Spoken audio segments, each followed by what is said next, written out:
방귀를 자주 뀌면 건강에 좋을까요? 이 가지 증상이 나타나면 경계해야 하며 그렇지 않으면 암이나 질병의 징후일 수 있습니다. 방귀를 많이 뀌는데요. 하루에 10번 이상 방귀를 뀌는데요.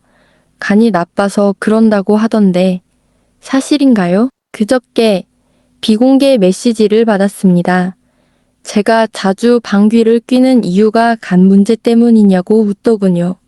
방귀는 생리적인 현상인데 당황스러울 때가 많은데 방귀가 자주 나온다면 간이 도움을 청하고 있다는 신호일까요? 방귀를 자주 뀌는 것이 간과 관련이 있나요? 시끄러운 방귀는 냄새가 나지 않고 냄새나는 방귀는 소리가 나지 않는다고 하는데 방귀에는 과연 무엇이 들어있는 걸까요? 방귀의 성분은 질소 59%, 수소 21%, 이산화탄소 9%, 메탄 7%, 산소 3%로 이루어져 있으며 이들 무취가스가 99%를 차지합니다. 나머지 1%의 기타 가스에는 황화수소와 인돌스카톨의 일종이 포함됩니다. 그리고 이 두 가지, 눈에 띄지 않는 1%는 방귀에게 말로 표현할 수 없는 맛을 선사합니다. 방귀는 생리적인 현상이지만 과도한 방귀는 다음 요인과 관련이 있을 수 있습니다. 1. 잘못된 식습관. 방귀의 수는 식습관, 식사 속도와 밀접한 관련이 있습니다. 콩제품, 계란, 매운 음식, 우유 등 일상생활에서 가스를 발생시키는 음식을 너무 많이 섭취하면 방귀가 늘어나게 됩니다. 너무 빨리 먹으면 장의 소화에 영향을 미칠 수 있으며 입에 많은 양의 가스가 유입되면서 방귀 횟수가 늘어날 수도 있습니다. 2.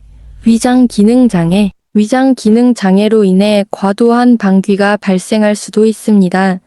위장염, 대장염 등 환자의 경우 음식을 소화할 때 음식이 제때에 흡수되지 못하고 체내에 다량의 불쾌한 가스가 쌓이게 되는데 장에서 가스를 체외로 짜내면서 그 수는 늘어나게 된다. 방귀가 늘어나게 됩니다.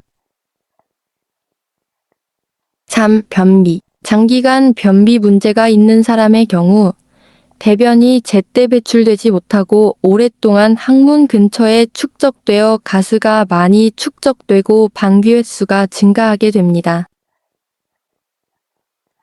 많은 사람들은 간이 인체의 대사기관이라고 믿고 있으며 방귀의 빈도가 증가하는 것도 간이 좋지 않은 것과 관련이 있습니다. 과도한 방귀가 반드시 간과 관련이 있는 것은 아니지만 간 상태가 좋지 않은 환자의 80%가 방귀 빈도 증가를 경험했다고 말했습니다. 이는 간 기능 저하로 인해 체내에 암모니아가 축적될 가능성과 관련이 있을 수 있습니다. 간에 문제가 있는 사람의 경우 방귀는 매운 냄새가 나고 불쾌하며 노란색 소변, 비정상적인 배뇨 등이 동반될 수도 있음. 간부전의 실제 증상은 무엇입니까? 과도한 방귀가 반드시 간부전의 징후는 아닙니다. 그렇다면 간이 비정상일 경우 신체의 어느 부분이 반응할까요? 1. 눈의 불편함. 폐쇄성 황달이 발생하면 담석 감염으로 인해 피부와 공막에 초기 황달이 발생할 수 있습니다. 공막 황달은 간 문제의 첫 번째이자 가장 명백한 징후이기도 합니다.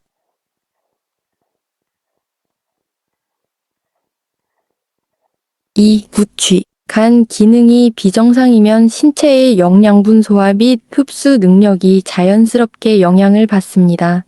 이로 인해 입안에 세균이 번식하거나 담즙 역류가 일어나기 쉬워지며 이때 환자가 입을 열면 뚜렷한 구취가 발생하게 됩니다. 3.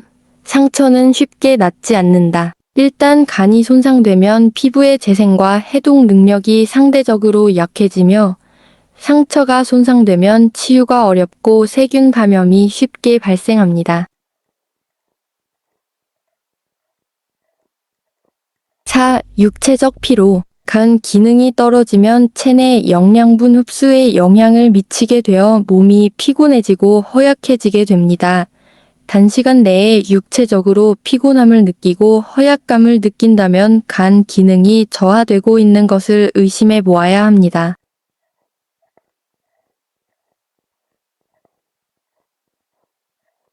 어떤 종류의 방귀가 경계할 가치가 있나요? 과도한 방귀가 반드시 간에 의해 발생하는 것은 아니지만 방귀에서 냄새가 난다면 소화기 질환과 관련이 있을 수도 있으므로 주의해야 합니다. 1. 냄새 나는 방귀. 비린내가 나는 방귀와 피 묻은 타르변이 동반되면 위장관 출혈이나 소화관의 악성 종양을 나타낼 수 있습니다.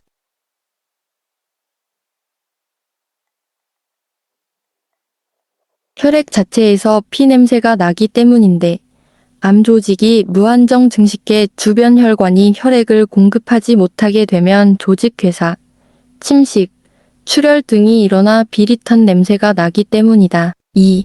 고약한 냄새가 나는 방귀. 악취가 강하고 복부 경련, 발열, 심지어 고름과 혈변까지 동반되는 방귀는 장내 세균 감염과 관련이 있을 수 있습니다. 궤양성 장염, 출혈성 장염 등이 있습니다.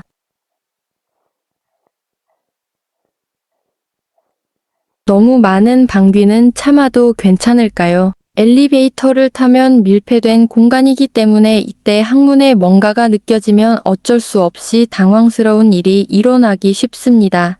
하지만 동이 억제된다면 그러면 방출되어야 하는 가스는 어디로 가나요?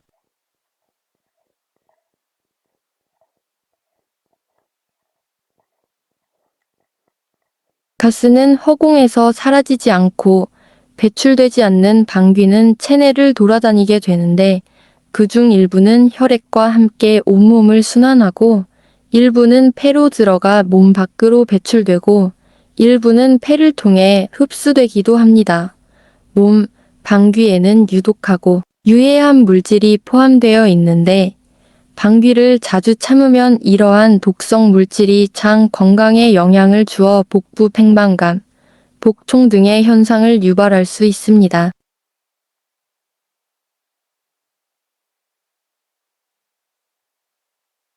방귀는 멸시받는 존재이지만 실제로 장의 건강을 조절하는 데 도움이 될 수 있습니다.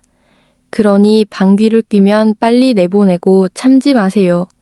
복부 팽만 완화, 장 연동 운동 촉진, 방귀로 인한 당황스러움 완화에 도움이 되도록 매일 물을 더 많이 마시고 섬유질이 풍부한 음식을 더 많이 섭취해야 합니다.